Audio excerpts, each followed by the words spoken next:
ஆன்மீக நண்பர்கள் அனைவருக்கும் அன்பு கலந்த வணக்கங்கள். இன்றைக்கு நாங்கள் ஆன்மீகம் சம்பந்தமான பதிவில் பந்தநல்லூர் அருள்மிகம் வேணு பூஜாம்பிகை சமேத அருள்மிகம் பசுபதீஸ்வரர் திருக்கோயிலை பற்றி பார்க்கலாமா வாங்க. கைலாயத்தில் பார்வதி தேவிக்கு பந்து விளையாட ஆசை ஏற்பட்டதால் சிவபெருமான் 4 வேதங்களையும் 4 பந்துகளாக மாற்றி வழங்கினாராம்.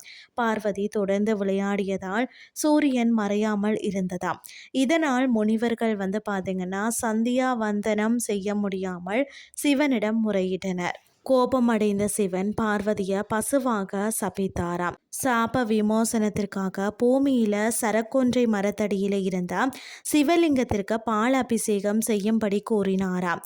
சிவன் உதைத்த பந்து பூமியில விழுந்த இடமே பந்தநல்லூர், பின்னர் பந்தநல்லூர் என்று அழைக்கப்பட்டது. மகாவிஷ்ணு இடையர் வடிவில் பசுவை அழைத்து மேய்த்தாராம். பசு தினமும் மறைந்திருந்த சிவலிங்கத்தின் மீது தானாகவே பால் சொரிந்ததாம். இதை கண்ட விஷ்ணு பசுவை அடிக்க முயன்ற போதும் பசு புற்றின் மீது கால் வைத்தது. பார்வதியும் விஷ்ணுவும் தங்கள் தெய்வீக வடிவத்தை மீண்டும் பெற்றனரா. சாப விமோசனம் பெற்ற பார்வதி சிவனை மணக்க தவம் செய்து இறுதியில் திருமணம் செய்து கொண்டார். இந்த தலத்தில் சிவபெருமான் கல்யாண சுந்தரர் திருக்கோலத்தில் அருள் பாலிக்கிறார். இன்றைய ஆன்மீகம் சார்ந்த பதிவு உங்களுக்கும் பிரயோசனமாக அமைஞ்சிருக்கும்னு சொல்லி நானும் நம்புகிறேன்.